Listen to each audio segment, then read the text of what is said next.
Well, we'll ask the question. You've heard it before. Should President Biden run for re-election? Now, it's something on the minds of many Republicans and conservatives, but now liberals, many of them, might seem to be thinking the same thing, including liberal talk show host Bill Maher. Now, Maher saying on his HBO show Real Time, quote, someone has to convince President Biden that if he runs again, he's going to turn the country back over to Trump and go down in history as Ruth Bader Biden. Well, joining us to discuss is Melanie, Collette, and GOP strategist and lawyer Ford O'Connell. Ford, your first time on the show today. Let's bring you into the conversation here. What do you think about what Bill Maher said? I want Bill Maher to muzzle it, okay, because Joe Biden gives the Republicans the best chance to win the White House in 2024. You're seeing in every single poll, whether it's the Washington Post poll that showed Trump up by 9 or the Reuters battleground state poll that showed him winning the swing states, the 6 states that will decide this election by 6 points over Joe Biden. Joe Biden gives the Republicans the best chance, so I don't want him to drop out. No, no, no, no, no.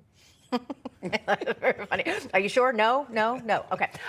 Melanie, Maher continued. He elaborated, and here's what he said. A new nominee for the Democratic Party would shift the dynamic immediately. Trump would be the tired old guy, retread, hanging on to the past, and the Democrat would now be the future, similar to what Ford was going towards there, Melanie. What do you think? I completely agree with that statement, and I rarely agree with Bill Maher, like ever, but I think he's absolutely right about that. RFK is, spry and fit, flipping off of the side of cliffs and whatnot. And, I read a poll that just came out by the Americans Values poll, it was, and said that he's at 19%. That's where Ross Perot was on election day. So as far as his polling is concerned, so think about that. He might have a real chance, which is a little scary, but I do want Biden to absolutely stay in, and I think that Bill Maher is absolutely right. He would make Trump look super old. I don't necessarily agree with that, Ford. I want your commentary. Does Trump look tired and old when he's up there on the stage? I don't get that impression. What do you think?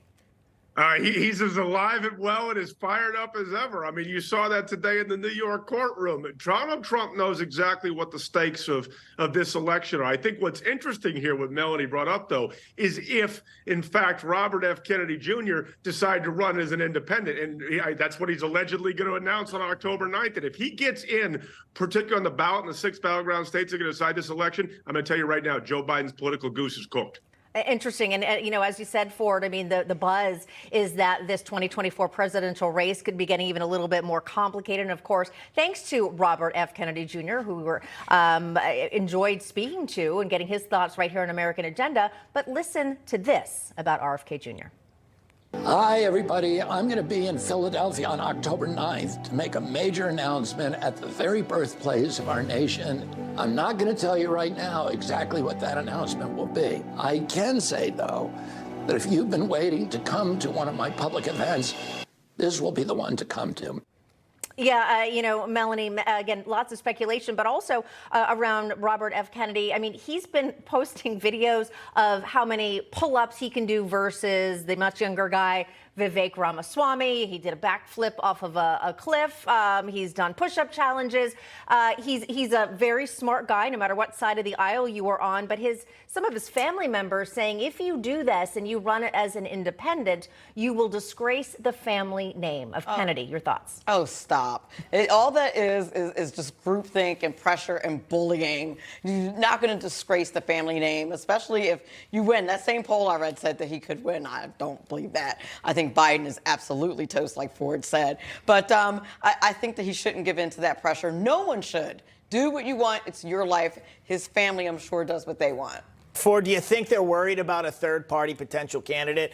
I guess Hillary Clinton made some comments last week that's kind of what maybe doomed her back in 2016. So what do you think? That wouldn't bode well for Mr. Biden. Absolutely. A third-party candidate is lights out for the Democrats. And remember, you don't need to take a whole bunch of votes. In some of these battleground states, we're talking about eating up 10 to 20,000 votes in some of those states, and that literally shifts the electoral college from 200 to 300 electoral votes for Donald Trump. And the idea of a third-party candidate literally scares the dickens out of the Democrats. That actually scares them more than whether or not Joe Biden will be alive on Election Day 2024. Melanie, you're laughing. All right, retort. Because that was very funny. Yeah. But a third-party candidate has never won the election, at least not since the Republican Party was established in 1854. It has not happened. All right. Well, we'll definitely make things interesting if it does happen. All right, Melanie, Collette, Ford O'Connell, thanks so much. Thanks, guys.